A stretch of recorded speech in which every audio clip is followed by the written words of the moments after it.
Hello and welcome back to the Movie Pope Podcast. And today we are going to be taking a look at the trailer for Spinal Tap 2, The End Continues, which drops on September 12th. But before we dive in, remember to like, comment, subscribe. We're slowly growing our audience. If we can kind of push us, a little bit further down the road, get a little bit more subs, that'd be great. Kind of lets YouTube know that we're actually not a threat to anybody and that we're doing some good for all of mankind.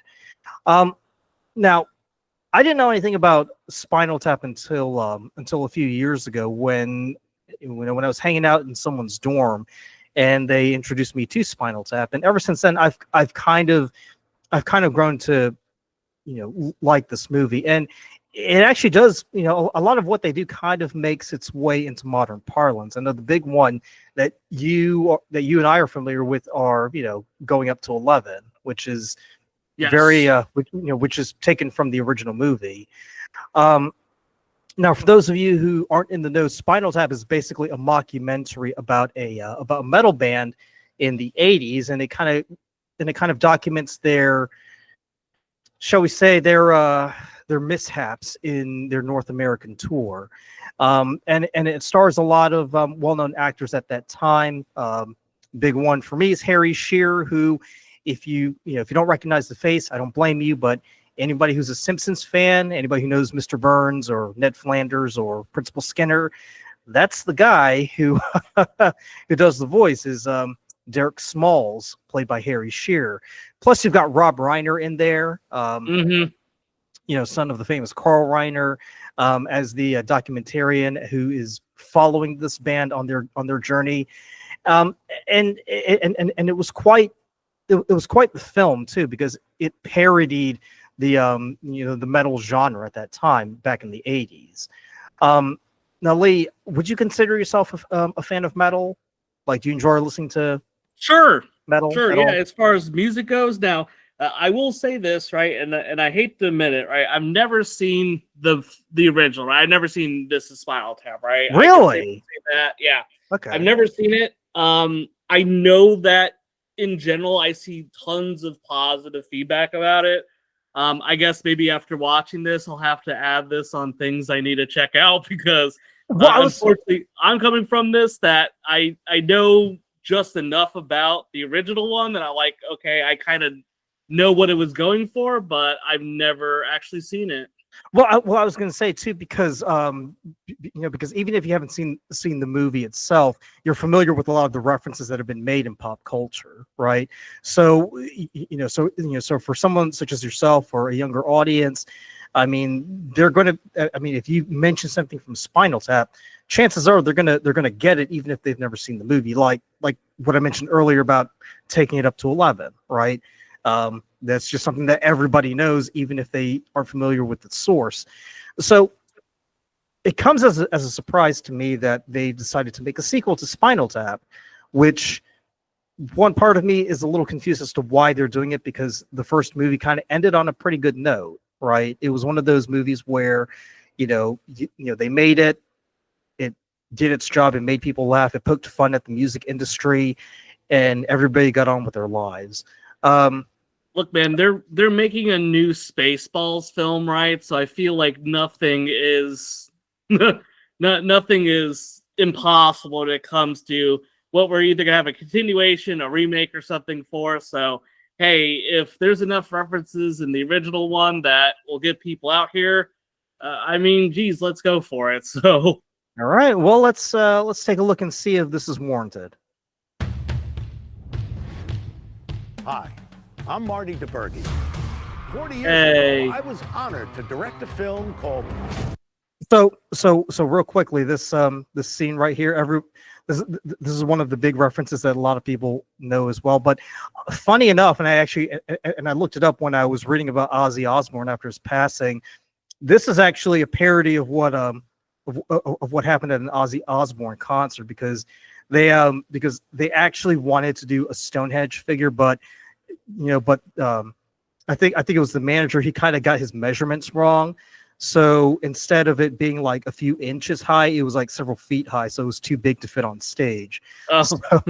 So what Spinal Tap did here was they basically took that and kind of reversed it in a way. Got it. That's funny if you catch that reference. Yeah, I just want to mention it just because No, that's good. That's good. Yep. By the way, this is Harry Shearer. By the way, the guy who does the voice of Principal Skinner, Ned Flanders, for any of you Simpsons aficionados out there. This is Spinal Tap. The numbers all go to 11. One louder. Why don't you just make 10 louder and make 10 be the top number and make that a little louder? These go to 11. I'd like to sink her with my pink torpedo. There's our That's discussion about the 11, right? really.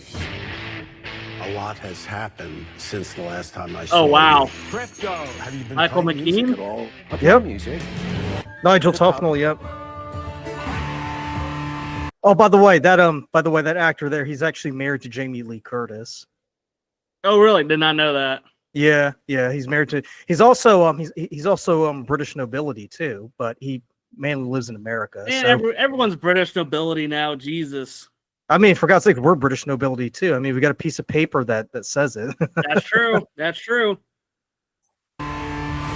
This is the site of Spinal Tap's reunion concert. Why New Orleans? There was a cancellation. Who was supposed to be there? An evening with Stormy Daniels. Oh, Obviously, there'll be the regular merch, Yes. and Hope has had a rather brilliant idea. I know that name. Now, are all the characters for the original one, do you see them depicted here? Yeah, so these are the original. Well, Oh, okay, okay. yeah, I yeah, wasn't- yeah. I didn't know, so like, obviously, it was 30 years ago, so you have to imagine, unfortunately, some people were not going to make it that long, right? Oh my God, I mean, 40 years. I said 30, it's 40 years. yeah, 40 so- years, yeah. But yeah, that's the core of Spinal Tap because you got the lead guitarist, the lead singer, and the bass player. And like I said, that's Harry Shearer right there. That's Michael McKean.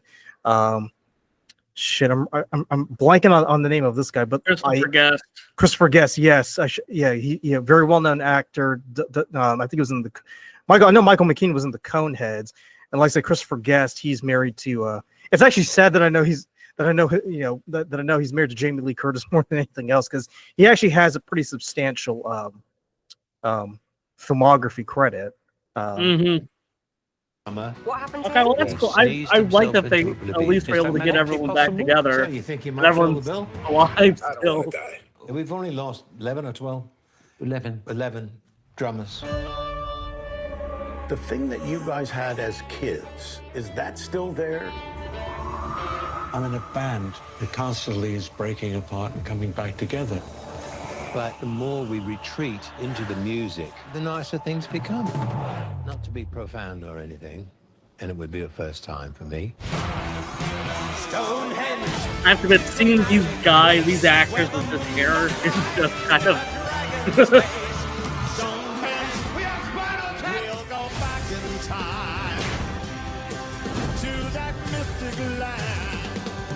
Well, there you go. There's the Stoneheads again. During the gig, at least one, but ideally no more than two of you were to die. Would you settle for a coma? Oh, no, that's interesting. You know? That's a great bit of thinking outside, well, the literal box, I suppose, actually. Yeah, so the running joke with Spinal Tap is that they go through a lot of drummers because all these drummers die like in pretty bizarre ways. So in the original, I think one of their drummers dies from spontaneous combustion. So that's another inside joke is the fact that they go through a lot of drummers on screen. I think near the end, one of the drummers he just explodes and he's automatically replaced by another drummer. Okay, so- that's kind of amusing. I like that. Yeah,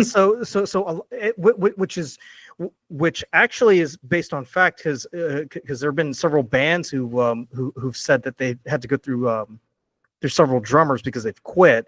Now I know right now the rock band Oasis they've reunited for a tour, and they're in the States and they're doing the rounds, in Europe and North and South America. They've been known to go through several drummers during their run. So it's not it's not too far fetched to see, you know, to have a story arc where all these bands are going through different drummers. It's just Spinal Tap adds a bit more of a comedic flair to it, right? Yeah. Like Hey, let's play Wonderwall right now and see if we get copyright striked. I don't know. I don't. These guys have a reputation for being tough, Lee. I don't want to get my head kicked in. No. That was obviously. I mean, but you know, some might say they might blow top if you even play that. Although speaking of which, I did hear there's a YouTuber, Rick Beato. He's currently fighting a legal battle with Universal Music because he played a few bars of some songs, and now he's in trouble of possibly going to lose his channel as a result. But we're not here to rain on anyone's parade. So Lee, what are your thoughts on Spinal Tap? I have no idea what to expect with this, so it does make me want to watch the original, right? And that's only because you've got to watch the original, if nothing else. Yeah, you know. I mean, the reputation for it has always been really strong for the first one, right? So I think it's worth giving it a go. Now, you know, without knowing enough about the first one, it's hard to say, hey, cool, what do I think about the second one? I mean, it obviously feels like a really pathetic cash grab regardless to bring these people back after 40 years to do something like this. So I don't know how humorous it's going to be, or if it's going to just constantly tread on like old jokes that you would have liked in the first one that, you know, maybe the second time around, not as funny. I mean, well, keep in mind yeah. too, because because obviously, you know, when the movie was made back in the 80s, you know, the humor was a whole lot different. Back then. But to their credit, they actually took the piss out of it because they do make a joke about an album that they want, an album cover for Smell the Glove, where it was a naked woman on all fours, you know, and she has like a leash on her, and everybody's just making a big deal, and they're saying it's sexist, and the guys are like, well, of course it's sexy, and they're like, no, it's sexist, and they're like, oh, well, I don't see what the problem is. So eventually they decide, you know what, if it's too bad, we'll just make our album black, you know. And the story is that James Hetfield, when he saw that movie, he decided to, you know, when he made the next album featuring a very well-known song, he decided to call his album the Black Album after the joke album from Spinal Tap. That's very interesting. I did not know that. And yeah, I mean, this kind of maybe kind of remember, right, that we do have the new Naked Gun film out, right, which I mean is almost kind of like, I guess, in a similar situation of like bring up, I mean, granted with a different character, but I mean, you know, kind of like bringing up some of these old comedies, right? We already talked about Spaceballs and how they're doing another one of that, so we're starting to see like some of these coming back. So I mean, they're definitely not, I would say, going in a direction that we're not seeing currently out there right now, but I don't know, for those new ones, we haven't really seen any of them yet. So all kind of is like, I don't know how I'm going to feel about all of them trying to kind of, I guess, kind of reopen. Because like you pointed out, right, the humor back then is very different from the humor nowadays, right? And I mean, humor is always all over the map as far as some people find something funny, some people find it stupid, right? So kind of one of the reasons that we don't really review any comedies on this channel, because I mean, you're either going to find something funny or not, right? I could never tell someone like, hey, this is funny, right? It's just my perception of what's funny, right? What I find funny, you're not going to find funny, vice versa.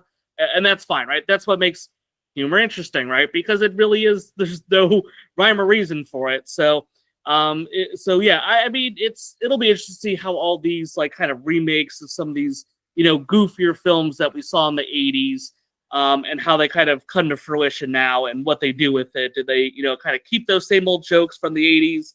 And do we see kind of a rehash of that type of humor?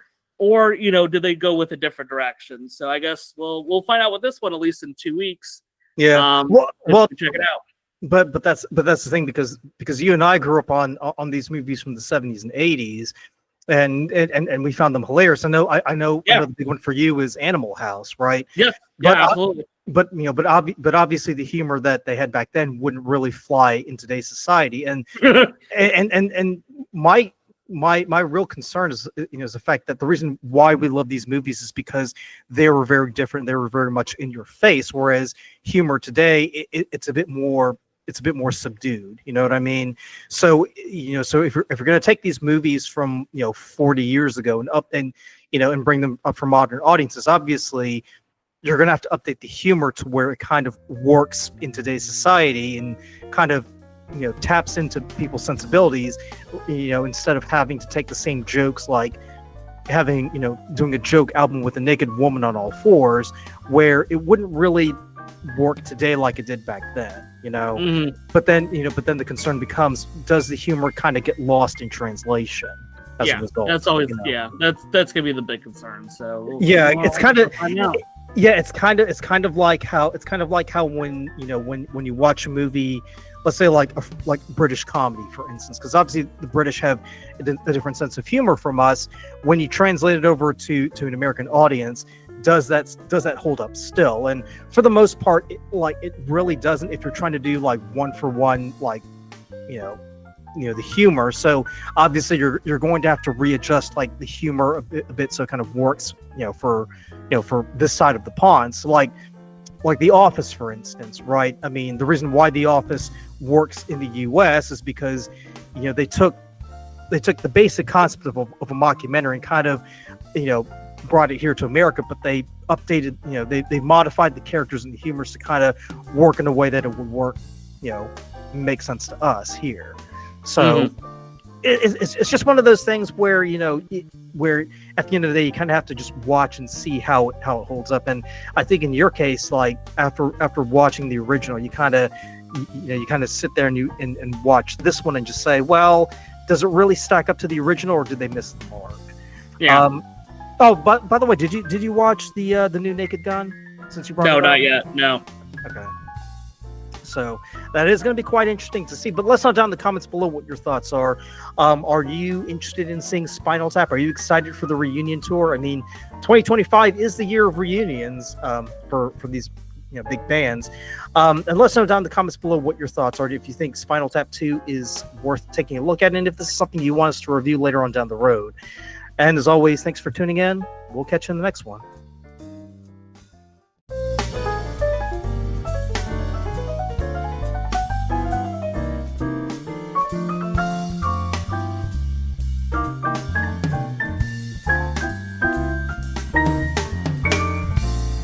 See, most blokes be playing at 10. You're on 10 here, all the way up, all the way up, all the way up. You're on 10 on your guitar. Where can you go from there?